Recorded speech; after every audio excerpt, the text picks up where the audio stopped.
I'll go ahead and call the meetings to order at 8:03. And we will do roll call first. Okay, Ed Cipriano.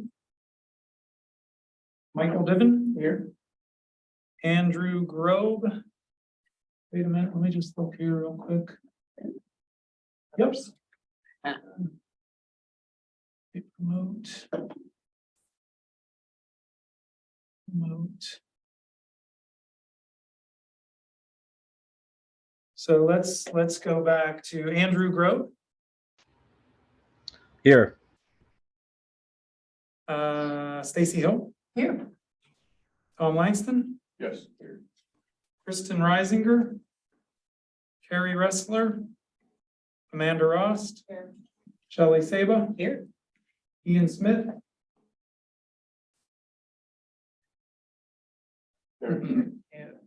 Ian. Here.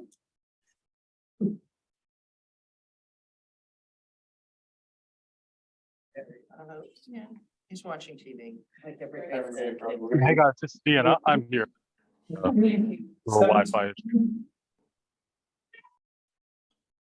I'm here. Thank you. And Chad Works. Here. All right. We have more than enough tonight. Very exciting. Well done. All right, any citizens' comments? I do not see any citizens. All right, attached in the packet is a meeting minutes from February. Do we have a motion to approve the minutes? A motion to approve. Okay, and second? I will second. All right, the minutes are approved. And we're starting off then with the commissioner report. And we do have Sure, sports related, we went, not so much, not a ton of sports related, but we went ahead with the road reconstruction program as we do every year. We spend about $3 million a year on roads, improvements and sidewalks. That was presented to the commission last week and, it will be on the website in about a month. Once we get the bids back, we'll know exactly what the budget will cover in terms of streetwise. But there's two different types of road improvements. There's complete reconstruction, which takes several weeks to sometimes months. And then there's resurfacing, which is mill and overlay. And that's just a couple days to a week or two if the weather doesn't cooperate. So you can look for your streets on the website in April for sure. We'll have the tentative schedule because the bids will come back in April and we'll approve them then. Usually the bids will come back in March. And then we'll go back to the contractors and get their schedules. So it's a big spend. So I just make everybody aware. Sidewalks are included in that and some curves and some stormwater improvements as we go down the list doing stormwater improvements. Sports related stuff. There was a small approval. Recently there was an ask water. Do you want to give it's more of your thing, the paddle ball update, or do you want me to give it? But it's your turn. Either way. Give it. I mean, commission nodded their head and said, yes, we'll support paddleball resurfacing. And I'll let you talk about it because it's David's working on it. It's a small ask. And then as part of that discussion though, the bigger piece was what is the vision for that whole area as far as racket sports go? We're putting in the pickleball, as you guys know, in Meadowcroft. That's not going to be reserved. That's going to be, we expect there to be a large demand. It's just going to be first come first served situation and not reservation system. But I think that'll just continue to stir the interest for more paddle related sports, definitely pickleball, but paddles at max, indoor tennis is at max on the weekends at least. And, you're very, very busy, very full with whatever programs they're offering. So we're talking about maybe doing another look at just that whole system, just kind of early discussions, but the paddle sports in general. And racket sports. And racket sports, yes, paddle sports, racket sports, that's what I meant to say, the racket sports. At Mount Lebanon. And that's all, I think. Brick Streets was on the agenda I again. asked you, whatever happened with Brick Streets? Glad you care. I do, because I live on one. What street are you on? I'm on Parkway, Awesome. Oh, yeah. although my mail always gets delivered to Parker. Oh, isn't that funny? So funny. I get those confused too. So over the last 4 years, the Historic Preservation Board and another advisory board has been leading the initiative to help preserve brick streets. There hasn't been I guess there hasn't been the willpower and the support and the political will to preserve brick streets when they come time for reconstruction, which sometimes that's 50 years, sometimes that's 60 years, sometimes that's as long as 80 years if they don't get a lot of traffic. But that's the age of our brick streets. Guess what? So there's a decent percentage, 20 to 30% of our brick streets. There's 10 total linear miles of brick streets in Mount Lebanon, and 20 to 30% of them are at that. They've degraded to the point where we can no longer do spot repairs. They're below a 60 PCI index, which is our quality rating. We have software that kind of rates streets. Some of them are even 50s or 40s. They need to be reconstructed. What's typically happened in the municipality since the municipality's inception has been when that time comes, we'll reconstruct them with full depth asphalt because it's about a third of the price. However, that doesn't maintain our character, historic charm, and a lot of the residents over the past decade have not been happy with that. And there's been the support there's been enough support from residents, and we did do a survey 2 years ago that says overwhelmingly we want to support brick street preservation. How to do that? Tough. So we decided that we're going to intentionally preserve about 90% of our brick streets. So 8 point some miles of the 9.5 miles that we have. And the ones that don't get preserved, it's because they're very difficult to maintain as a brick street because of their grade generally, but just sometimes there are other reasons because of the location. So we're going through right now and identifying what that 10% approximately that won't be maintained, maybe 15%, but won't be maintained are. And we had an initial conversation about that this week. And then to maintain the other 85 to 90%, it's going to cost additional money. In the short term, we're going to redirect some of the asphalt reconstruction money to brick streets and pick off some of the lowest numbers. But in the future, if we don't increase the amount of money that we spend, increase that $3 million that we spend annually on brick streets, it will lower the overall quality of all the streets across the municipality. Right now, disproportionately, brick are a worse quality experience to drive on, not just because they're brick and they're like a little more rumbly or whatever, but they're just in worse shape than the asphalt in general. If you look at just the asphalt streets, they're more of an average of in the 80s, which is really nice streets.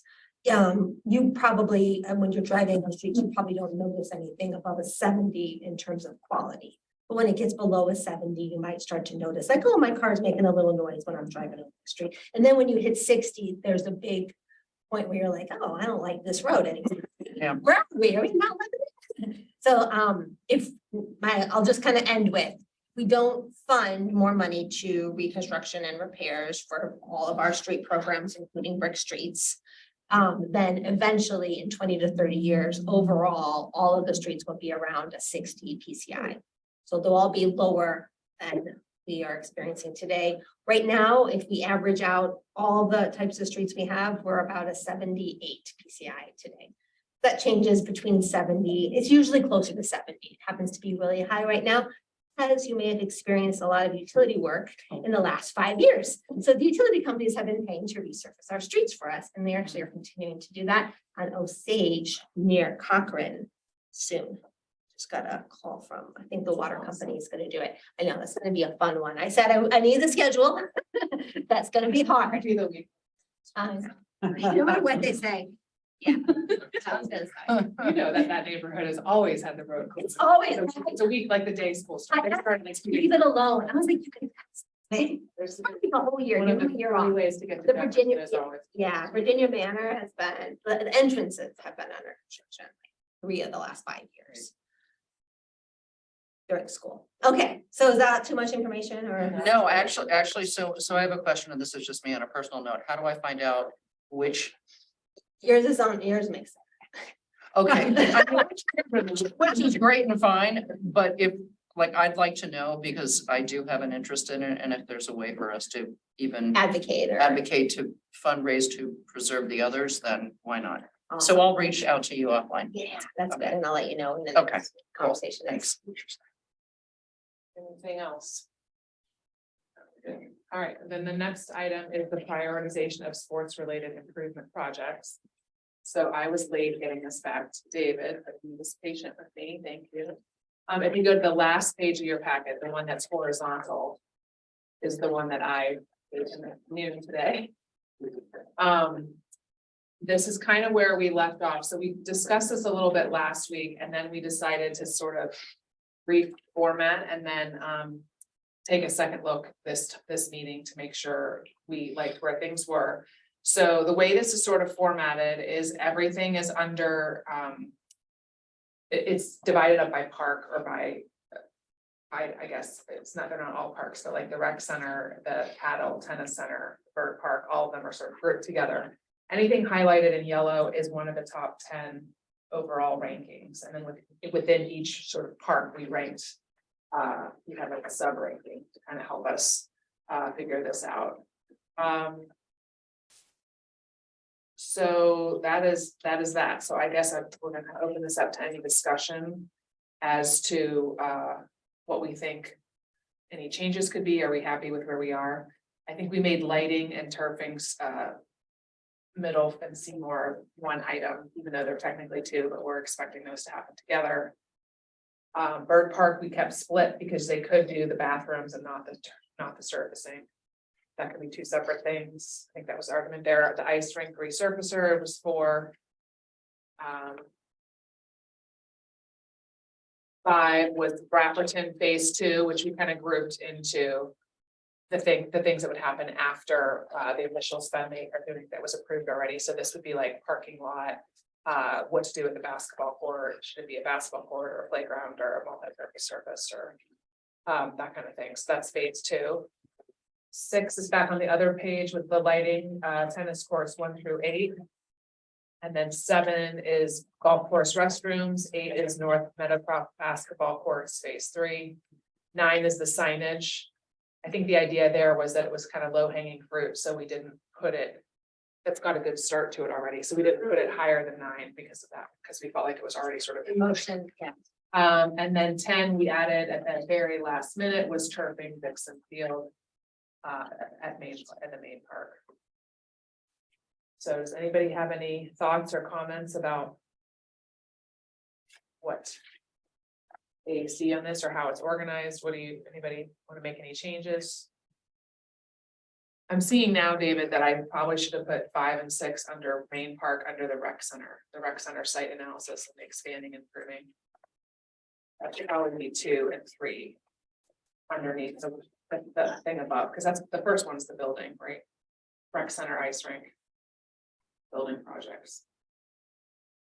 I see what you mean. Does that make sense? So where it says rec center site analysis, that 5 and 6, we should move up to the section above it and make it 2 and 3 after the ice rink resurface. Because it's not really, I threw it in there because I saw main park. I didn't see that the one above that is the building. Gotcha. But other than that, I don't have any changes, but I don't know. So the only question I had, and I don't know whether this stuff is a part of budgeting in advance or it's a component of we have funds and we're gonna do this, but I know they're replacing the fencing at Dixon. Was that known or is that, I mean, I'm just saying that was never on our radar from a discussion, not that we would know that, but I guess the reason I say that is you wouldn't want to have an expense of replacing a fence and then in a year have the turf and have to redo all the fencing. So there's a way to try and coordinate, and that may not be the case there, but just as a part of work saying, hey, we're planning on doing Dixon in a year. Fencing, does that add cost down the road to potential turf? Yeah, I don't know the answer to the question. I would think they could work around that, but I'm not sure. To answer your question, was it on the radar? I think just from a maintenance standpoint, it was getting unsafe. They applied for a grant, got it, and so it was funded with 100% grant money, so. And I think it's fantastic, and we all support it. I know it's a huge win for the service. I'm just, I guess, expressing maybe the 50,000 foot concern, like, hey, we don't want the municipality saying, hey, we've got budgets and to do this or to get a grant that eventually has to be redone down the road. And you're talking about moving the fence in that spectator area or just anything? I'm just saying in general terms, If you so, put a new fence in like the outfield and then turf around that fence, or do you have to take that fence out and then put in a new fence when the turf is done? I mean, I think you would probably put the curb inside the fence and Right. that's what you fasten the turf to. and I'm just using that I as an think it could be example. done. Use it as an example of investments into the community that may be short-term based on longer-term projects. Good Right away, yeah. If we get like the longer term project in the capital plan, then it's at least in a document everyone reviews. And then we know it's like, okay, maybe we should. And then, and this is probably a bad example to get into the weeds, is to say, wait a minute, we know Dixon Turf is on this list. Mhm. How does the replacement of the fence impact potentially the prioritization of turf in this field? Should we Yeah. wait a year? Should we?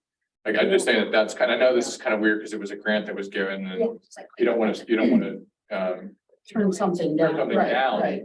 I'm saying, but if it is actually township funds that were used to do something as opposed to a grant.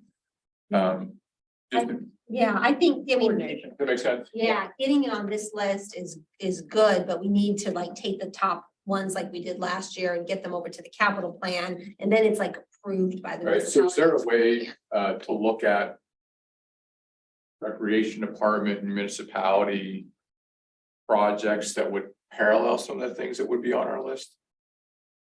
Like maintenance type items is what you're talking about. Sure. The problem is when it's a new thing, it's like, yeah, everyone's talking about it. When it's like up, in maintaining something that we already have. That's where it gets tricky. Where do you draw the line around? Obviously, the sidewalk around it, not the fence. And I just look from an infrastructure standpoint, you know, if you're pouring concrete, you're running conduit or you're doing something as a part of municipal work and it's exposed. Is there a potential to try and collaborate on those conversations? Right, Paving a parking lot somewhere or digging up a parking lot, you know, where you're gonna have access to something that you might need eventually. You might want to run water for a water fountain or for plumbing for a bathroom. Right.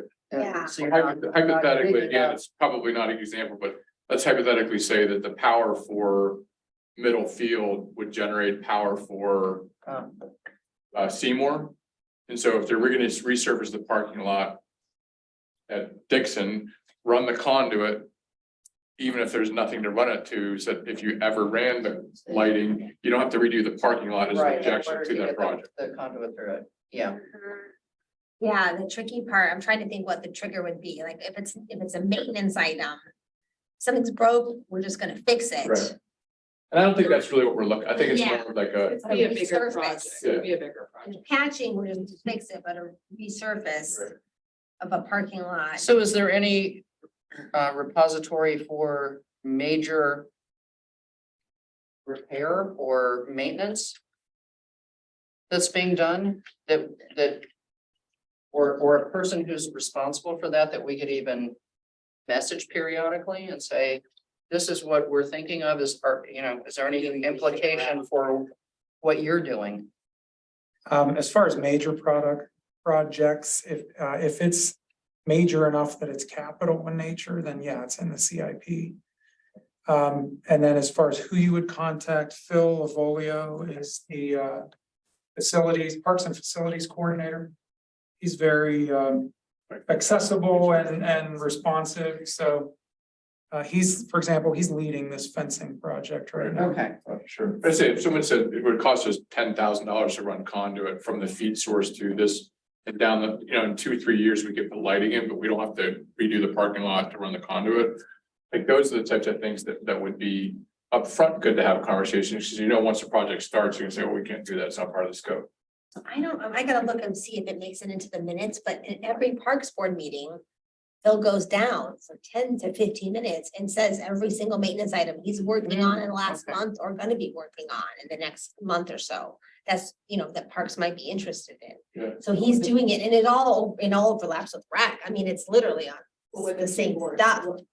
Yeah. The two boards join, I would think he would He'll be the. continue to do that, and main then the person. sports would be a part of that. Yeah, Yeah. exactly. That It'll would, fix that would itself. solve that, okay. It's fascinating. We all go back and forth like, oh, why are you doing that?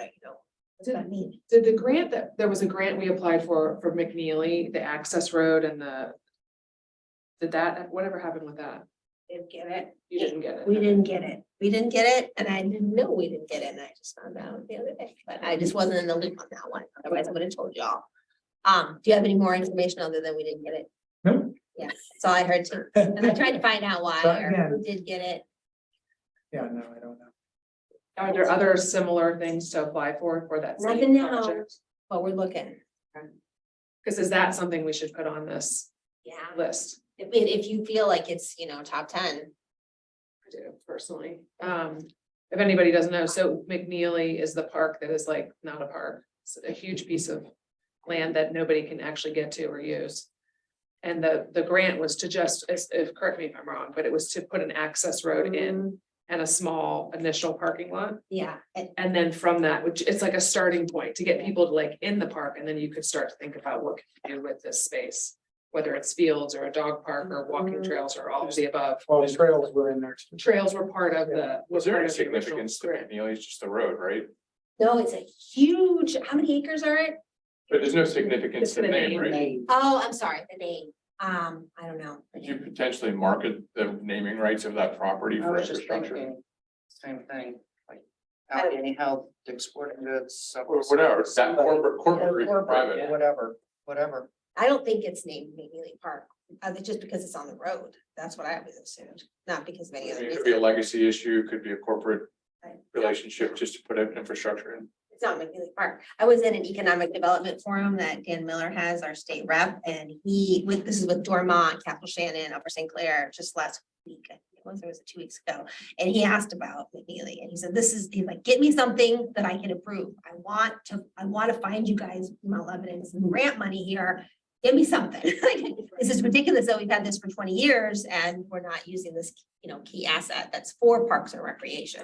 Right. That's what it was, that's what it was purchased for. And that's what it's tied. So Wasn't there some problem or some pressure from DCNR to use it or some frustration over the fact that it wasn't used? Yeah, So then they that's why they kind of push away a lot of our applications. Right? I understood that a few years ago.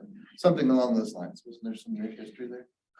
Yeah, that's a long story, but bottom line is due to deed restrictions, it has to be used for recreational purposes. That's the important thing to keep in mind.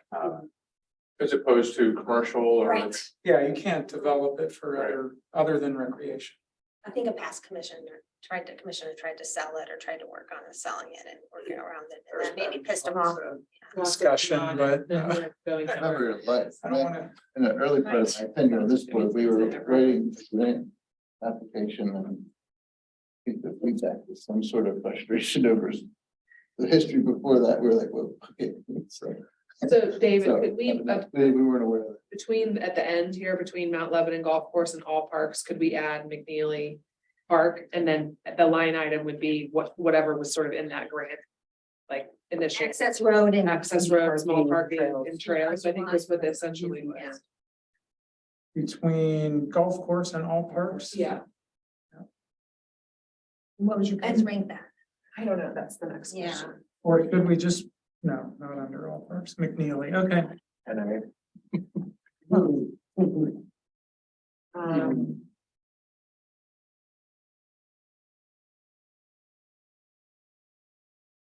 The trails were put into the plan to satisfy a grant requirement. The grant requirement was for trails.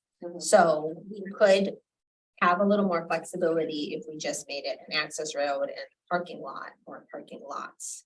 Or we could have it, you guys say we need a field or two, like, Personally, I think that I like the idea of trails as a starting point, because I think it gets people into the park, And use it. walking around the park. And thinking about why are we not using it for, and what should we be using it for? is there, And that drives sort of the interest for it. are there documents or imagery or renderings that anyone has I've done? seen plans for different. fields It there. looks like There's definitely. parks, or looked it over. It's not. What I've you seen can't had like build a 2 or 3 big, versions. Soccer field there. It's not that- no, they had plans for 3 fields, Have plans Right, for but fields, but it was It's a lot. moving a lot of. but it's moving a lot of I dirt. mean, it's not really realistic. But I know, but you don't know that because you've Fairmore never, Bridge Street. you've never been there. So like, Right. walk around it.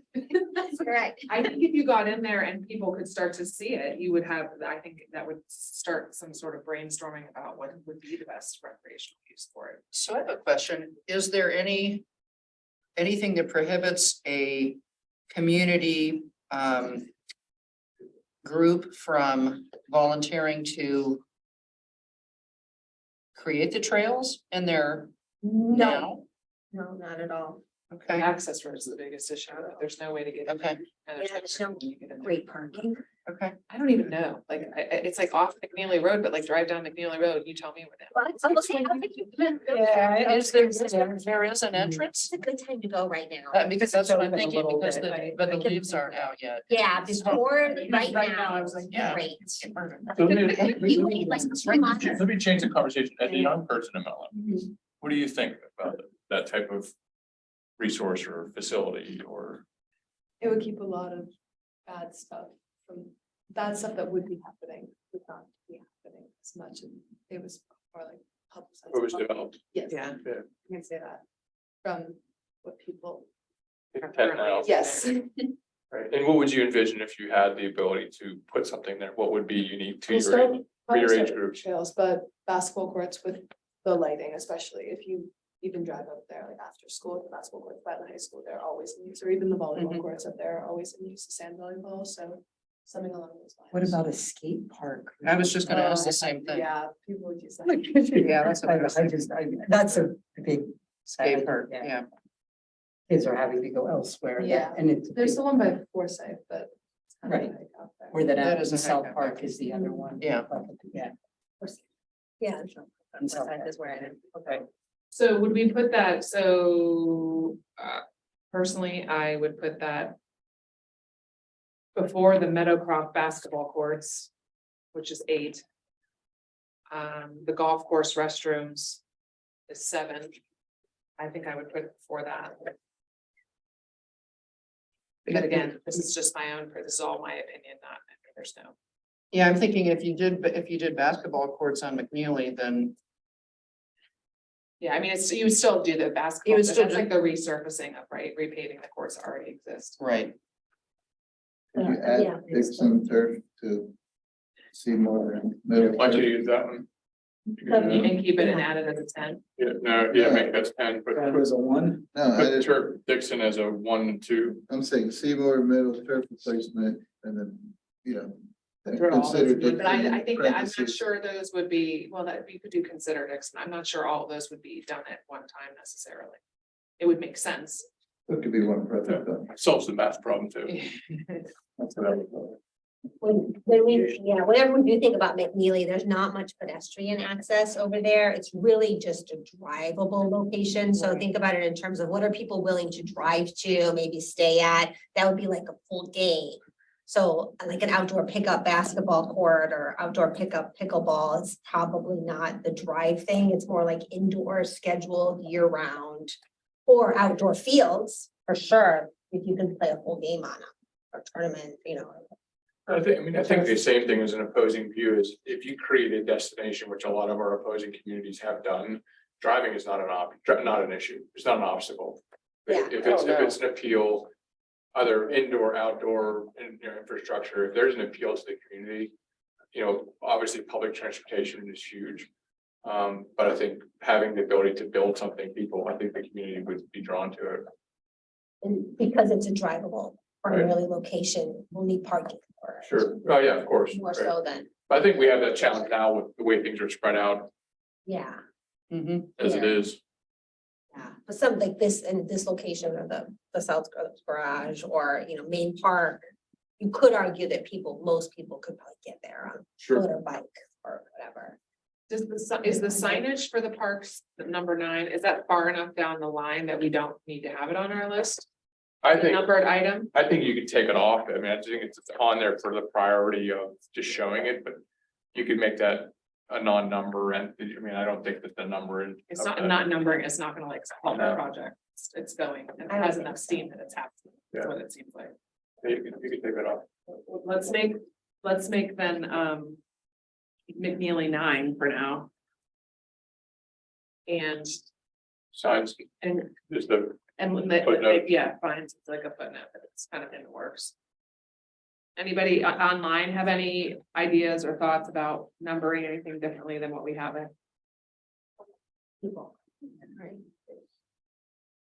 any objections, I guess? Yeah, No, I think to me, I don't wanna get too caught up in the numbers. I think if it makes the top 10 list, then it's gonna be at least heard. Is that fair? to say, Yeah. Mindy? Yeah. Okay, nothing online, Stefan? Ian? Andy, think it's good. No objections.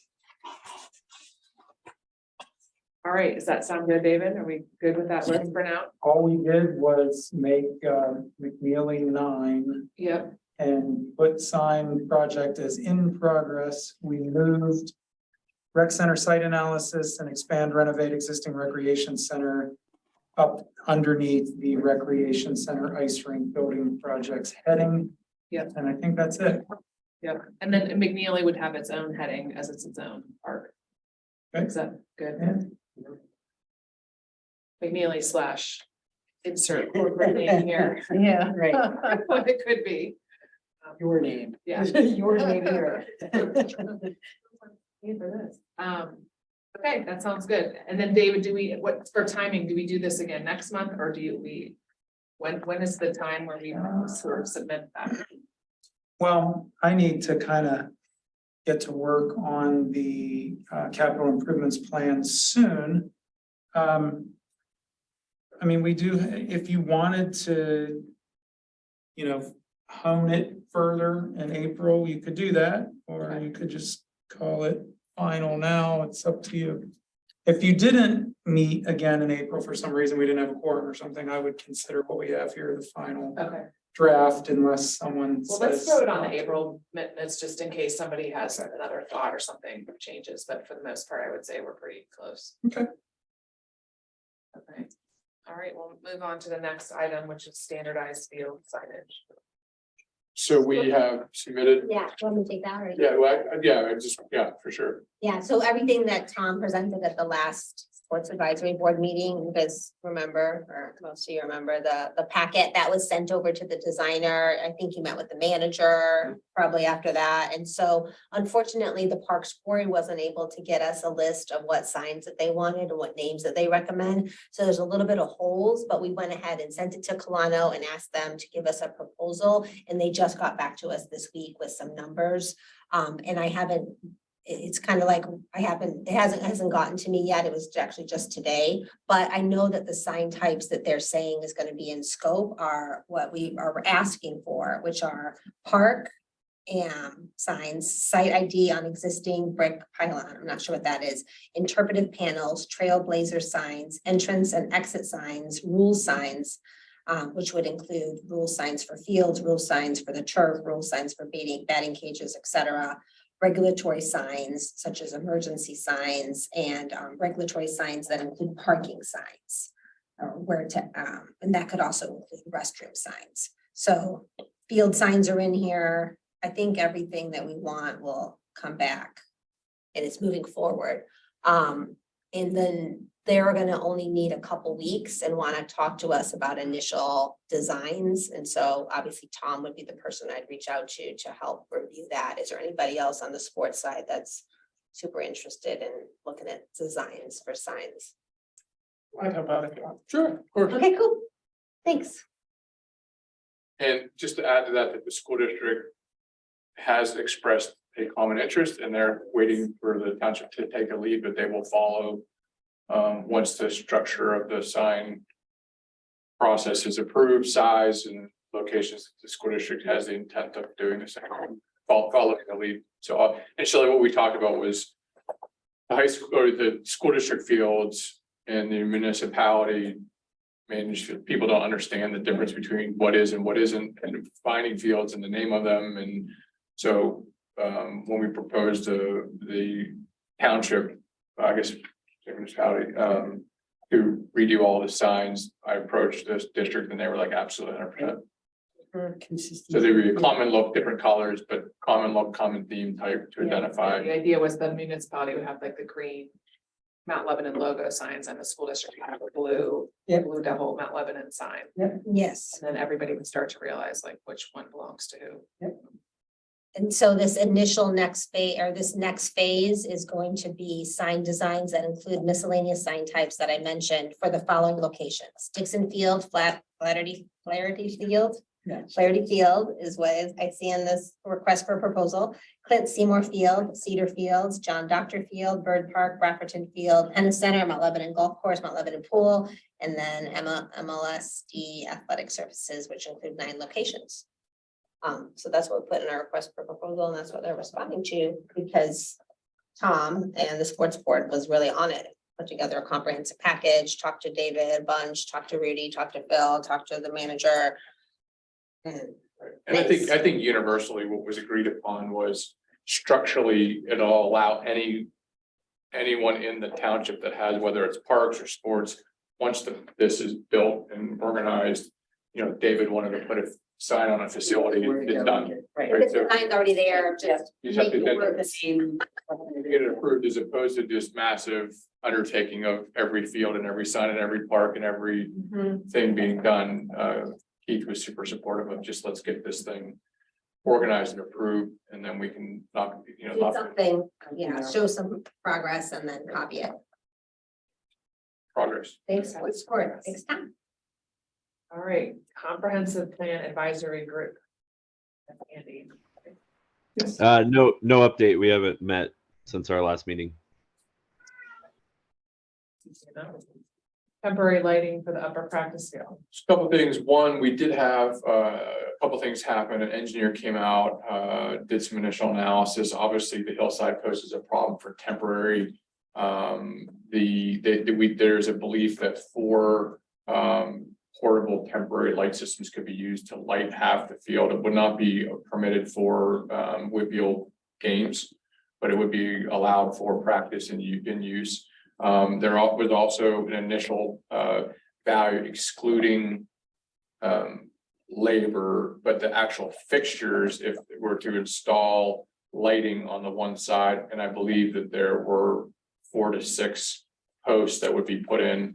It was $204,000 was the cost of the actual fixtures, the installation of the powers and the lights, which is something I'm presented on. And there's also an option to run electric from the service that's there to provide connections to wired temporary power as opposed to diesel. We know that gasoline would not be an option because of the fire hazard and flame. So diesel's an option, and then there's temporary electric as well. Solar there's not enough.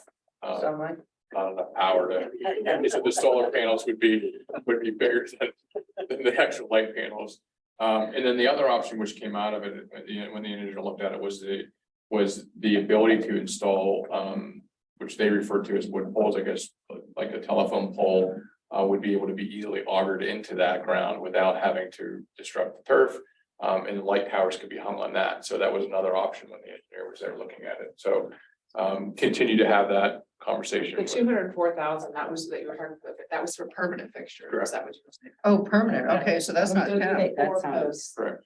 And that would still be half the field, or would that be? That would be, well, yeah, so the 4 posts that would be on the parking lot side. Okay, And then as the engineer, the feedback was the engineer said, hey, you could technically put them on the hillside as well. Because you can auger them into, so you'd have lights on 3 sides of the surface as opposed to 4. and would that be Whitfield, whatever satisfactory? Don't know, probably not. 'Cause I think it's a light, and it's also a wattage and lumens requirement, but you could use it for practice and Yeah, no, it was. And any non-Whitfield. any non-Whitfield stuff would be fine. And when you say hillside, you mean the hillside going down to the stadium, because there's a hillside, The big hillsides, so there's 3 sides, so the parking lot and the 2 short sides. right, the parking lot side has a hillside as well, but they're not work. Yeah, they would put When those. you were saying hillside, that's what I was No, imagining. well, you could technically put the poles into that hillside. Okay. You couldn't put the temporary power on that hillside. The temporary power would have to be put on the asphalt sidewalk or on the parking lot itself. The Okay. light towers that went up. If they did the poles could be augured into the hillside between the parking lot and the field service. So was there an estimate for temporary versus permanent? So, yeah, there was, so the temporary units are to purchase are around $10,000 a piece. With looking at the renting, and then again, it's gonna depend on the height of the light tower, the power source. There plus or minus 10,000 was the number, and then it becomes a function of all the other things that would go along with it. Yeah. But renting is, Renting's an option. That was one of the things that came up with seasonal renting, like you could rent them during the season. I think when I talked to Grogan about it, John's was, we don't want temporary, we want a We want permanent a permanent, solution. yeah. But potentially a temporary option. So like one of the things that we kind of joked about was, hey, if we got 4 temporary units and it created enough interest for the school district to invest in it, you could then take those 4 portable units to A different- Mellon or to Yes. Jefferson or to wherever. Or maybe you buy 8, maybe you get 8 of them and you purchase them move, yeah. versus rent it. Correct, yeah, so the depreciation value, I think would be in favor of the district to buy them as opposed to rent. Yeah, right. At that price point though, where you're talking about maybe $80,000, if you put 4 poles on each side, does it make more sense then to think about permanent poles with a concrete footer and, you know, aluminum pole and all that? And I think the challenge we got into, and that's maybe parallels the conversation we had a little bit earlier about infrastructure, that's gonna be the biggest challenge, so that there's not a lot of infrastructure. There was conduit was not run at the upper practice field for high voltage. And the other thing that came into, that same conversation was, which I think is gonna maybe be a little bit premature, was there is a willingness and open mind to the reevaluation of actually fees charged for surfaces. When I spoke to John, I think it's probably something that we, Amanda and I can, or whoever else wants to be involved. The fees that are charged now are not in line with competitive comparable offerings. One of the things that we talked about at the last meeting was, the lower stadium turf is how much per hour? 250. $250, the upper is $15.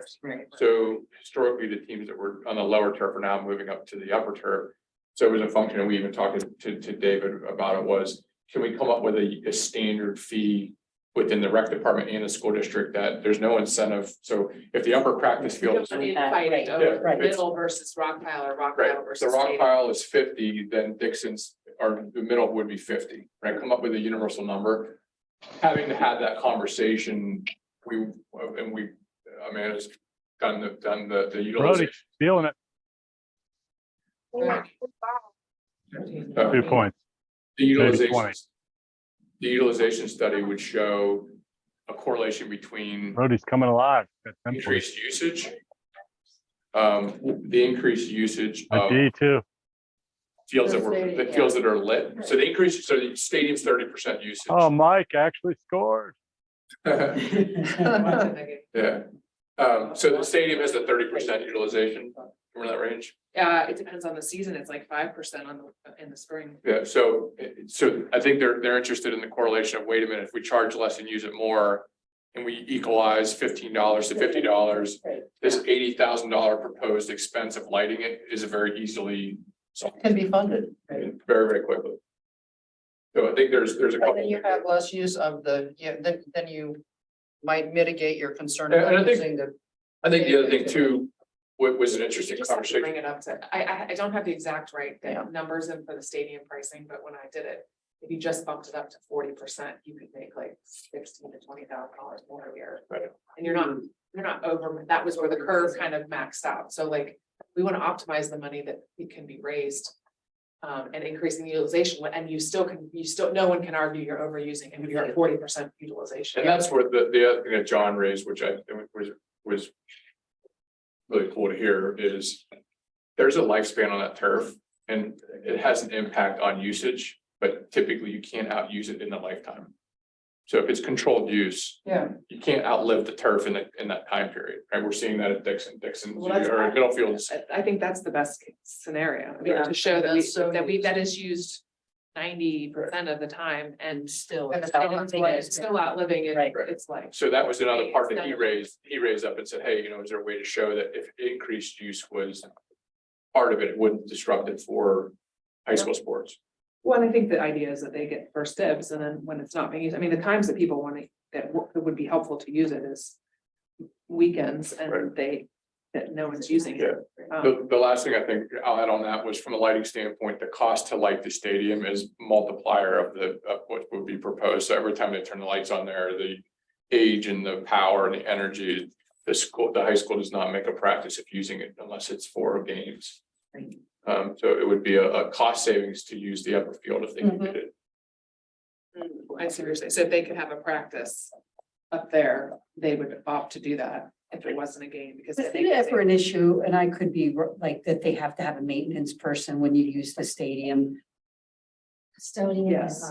So there's two, There's a whole menu of fees. But That's on why the it's. upper field, there's nothing. there's nothing. Yeah, so Right. Sheldon, the way it was expressed, or the way it was explained to us is, it's kind of always been kind of like when we did the elementary school, like Foster was at 4:30, Jefferson was at 5, Markham was at 5:30. So when we went back to the school district, said, can we have a universal start time?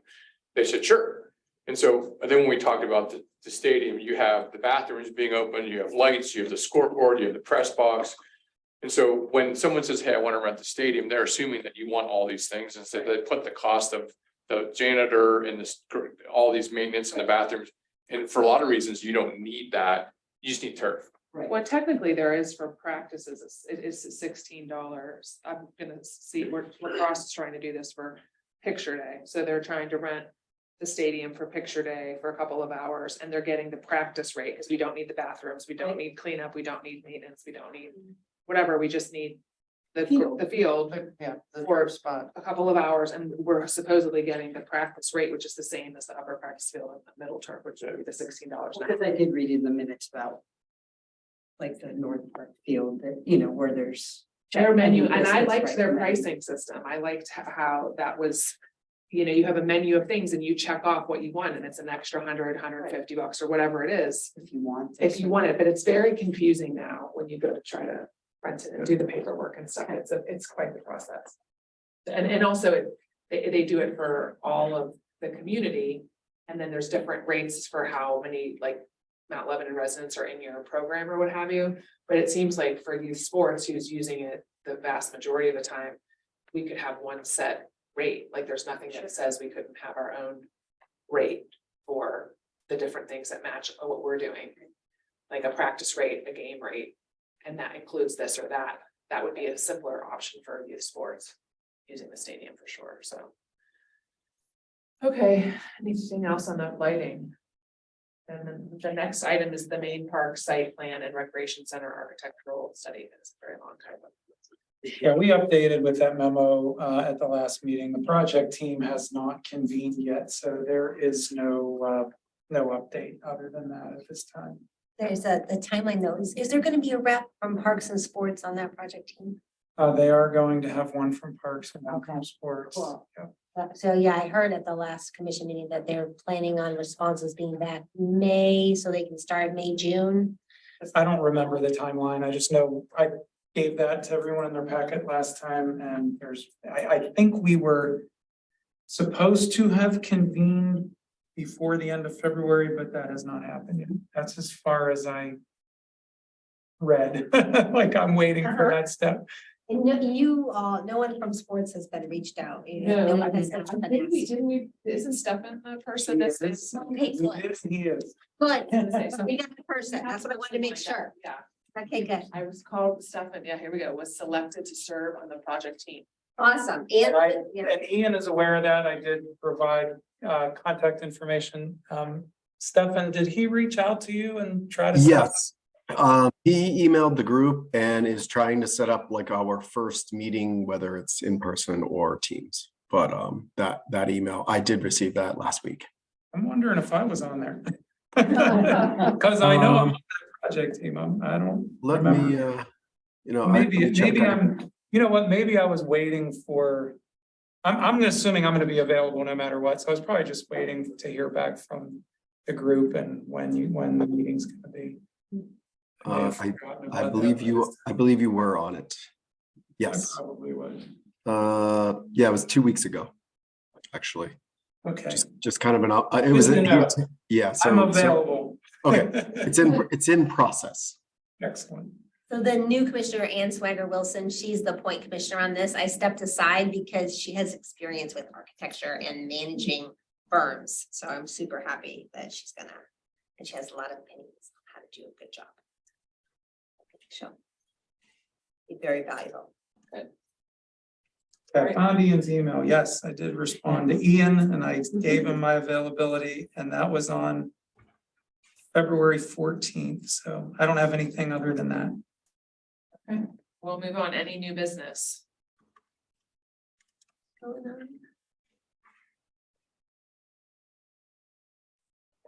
And announcements. We have our one announcement. This is Chad's last meeting. After how many years? 4, 5, 2 terms. 2 3-year terms. I don't remember if you served like a partial term or not. It's been a while. He didn't get a COVID waiver another year. You don't want it, you're acting like, you don't want to go? Okay. Thank you for your. I was very involved for many years. It was good. Yeah, It's been fun. Chad's been a great advocate for his organization and for just sports in general. And we really appreciated having you. And we also I acknowledge, learned more about all the rec centers around Western Pennsylvania than I ever More than you care ever to. wanted to know. I think also, David, we should acknowledge his role as a leader, more than one, correct? The chair of the. Yeah. Yeah. So we have parting gifts for you. Got some t-shirts. Just a few. If you want to exchange for different size, just let me know. This is, I wrapped that myself. I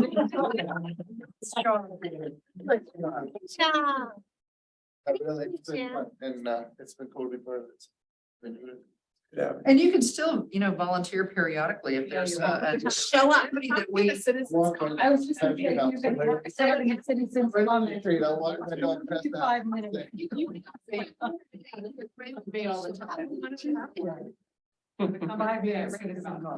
That's. Remember, you're not in the Bad board, for just my come. eyesight. She walks by my house. Let me know when the meeting's up. All right, and our next meeting is April 13th. And I'm just gonna, I am not, Stacey, I believe you're my vice chair. I will Oh, not yeah. be here on the 13th. I will be. I need you to be here on the 13th. I will be here. Okay, Preside over the meeting. you got it. And I think is that it? David, any other announcements? I have nothing else. Awesome, we're early. We're going to adjourn at 8:55. Thank you, everybody online.